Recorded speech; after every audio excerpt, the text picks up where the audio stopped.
Diketahui bahwa etanol itu dapat diubah menjadi etanol dan asam etanoat sesuai dengan reaksi yang ada pada soal ini.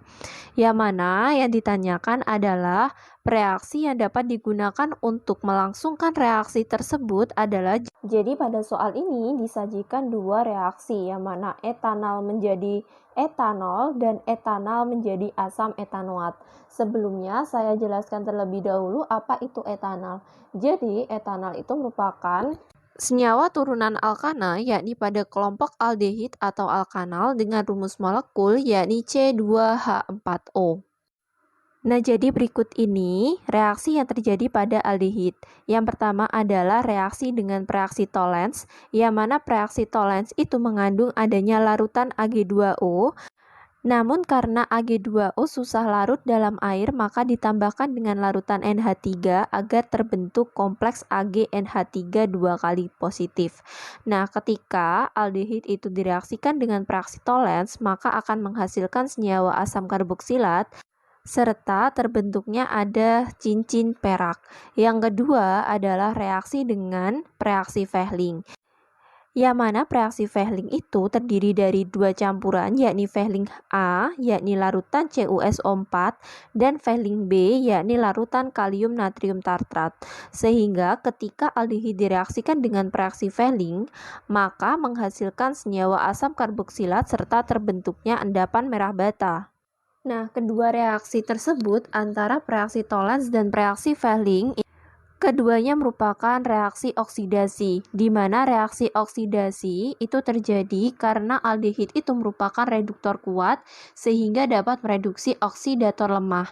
Nah, reaksi oksidasi pada aldehid itu biasanya menggunakan reaksi oksidator yang bervariasi sehingga nantinya menghasilkan asam karboksilat. Maka dari itu, Tollens dan Fehling itu sama-sama menghasilkan karboksilat atau asam karboksilat.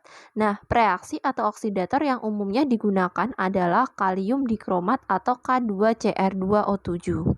Yang ketiga adalah reaksi Kenny-Zero, yang mana reaksi tersebut terjadi ketika senyawa aldehid direaksikan dengan alkali pekat sehingga akan mengalami reaksi autoredoks di mana aldehid tidak mengandung atom C-alfa atau atom C dekat gugus karbonil sehingga hasil dari reaksi tersebut akan terbentuk alkohol serta garam alkanoat.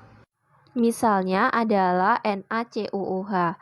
Contoh reaksi formaldehid direaksikan dengan alkali pekat atau basa kuat NaOH akan terbentuk senyawa metanol dan garam formiat, yakni sebagai berikut reaksinya.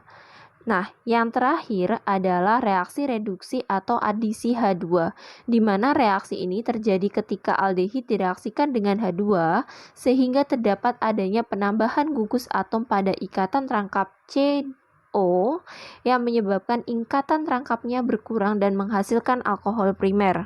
Berikut contoh reaksinya. Sehingga dari penjelasan tersebut terkait reaksi-reaksi yang terjadi pada alkanal atau aldehid, maka kita bisa menganalisis bahwa reaksi yang dapat mengubah yakni etanol menjadi etanol adalah reaksi gas H2, yakni ketika mengalami reaksi reduksi atau adisi. Sedangkan pada reaksi yang kedua ini, yakni etanol menjadi asam etanoat, ini membutuhkan adanya reaksi yakni kalium dikromat atau K2Cr2O7, yakni ketika mengalami reaksi oksidasi. Sehingga dari sini kita bisa simpulkan bahwa jawaban yang sesuai itu ditunjukkan pada pilihan ganda B, yang mana reaksi 1 adalah H2, kemudian reaksi 2 adalah K2Cr2O7.